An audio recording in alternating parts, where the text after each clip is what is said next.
Let's say I have two ultrasounds here. One is an ultrasound of a baby from a loving marriage. The other one is a baby conceived in rape. Which one is which? We can't exactly tell. So they're both human beings? Right. They both deserve human rights. Okay. Charlie Kirk took on a college student who brings up some of the toughest arguments for abortion, consent, autonomy, and medical emergencies. But from start to finish, Charlie Kirk stays focused, respectful, and firm. Charlie Kirk uses reason, facts, and even the emotional weight of the issue to make one thing clear.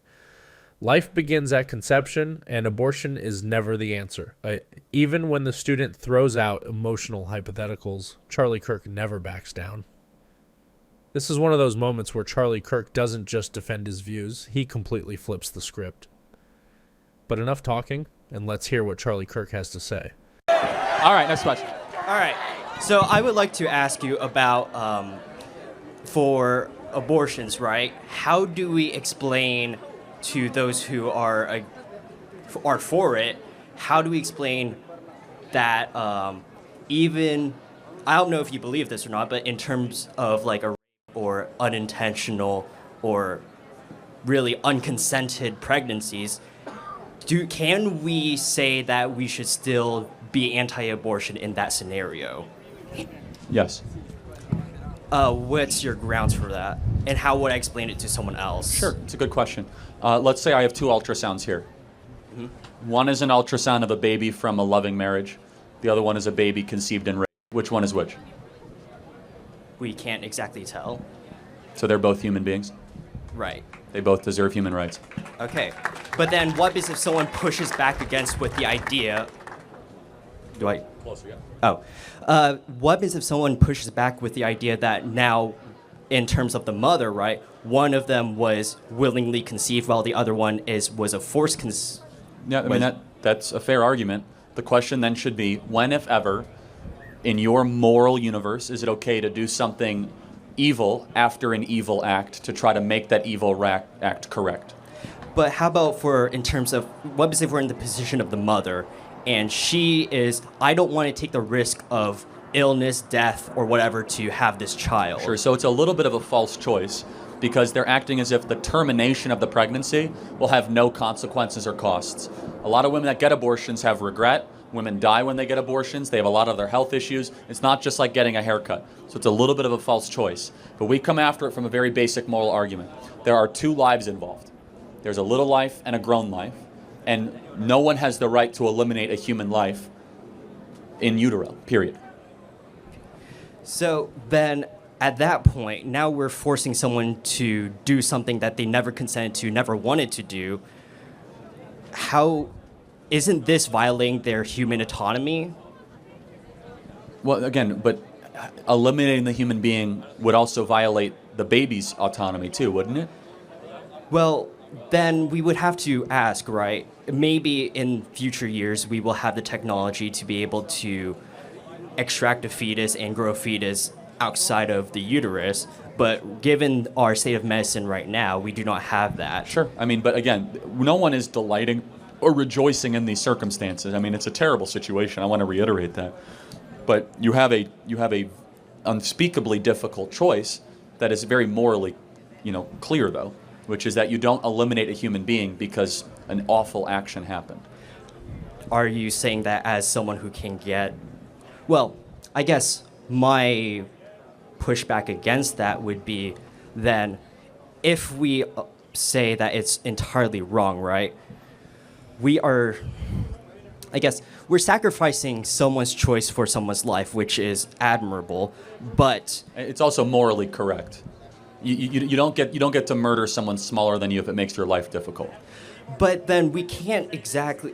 See, the fetus does not have autonomy. It cannot exist outside of the uterus quite yet. Human dignity does not correlate with dependency.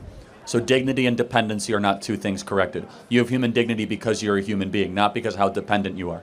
So would you say that viability happens when... Viability is irrelevant.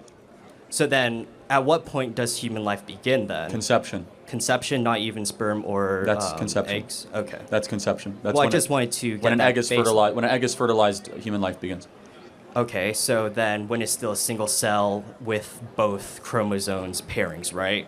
Well, That- it creates new DNA, right? So once the sperm and egg meet, literally something magical and inexplicable happens where new DNA is formed.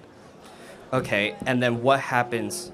So then, Then it attaches to the uterine wall, and I can go through the whole Yeah, gestational process. But all right, so then we have the basis of human life. Now, what is if within the uterus, now that life is still alive, but is unable to proceed to, like, let's say, actual birth due to some medical situation that has happened? well, has the baby died without outside intervention or with outside intervention? Let's say that is it an ectopic pregnancy or what? You got to be very clear about the type of.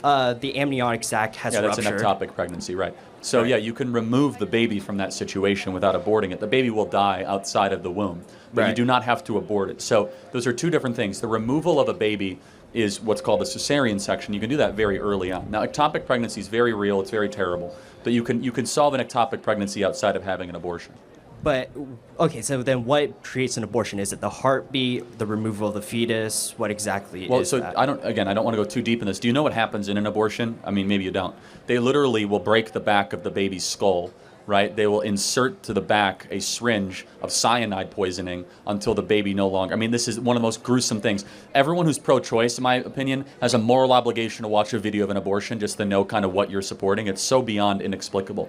But yeah, look, really quick, what's the final question on this? Because I want to keep moving. Oh, sure. So you didn't really finish the question of when can we do that procedure, right? If there's still a heartbeat, I don't think we should ever do that procedure. what happens if, like, now the mother's life is going to die in, like, the Well, next it depe- 15 it depe- minutes, but the baby is still having a heartbeat? What do we do It at that depends point? on, again, I don't want to speak to every specific. Some OBGYNs say abortion is never medically necessary. I'm not a professional enough to say that. But it depends how far advanced the woman is. If she's past 22 weeks, have a cesarean section. Try to have the baby live in NICU. So there are situations where abortions are okay, right? Well, no, I'm not even saying okay. Again, I don't know enough about some OBGYNs that they can defend their statement here. They will say abortion is never medically necessary. I'll allow them to defend that.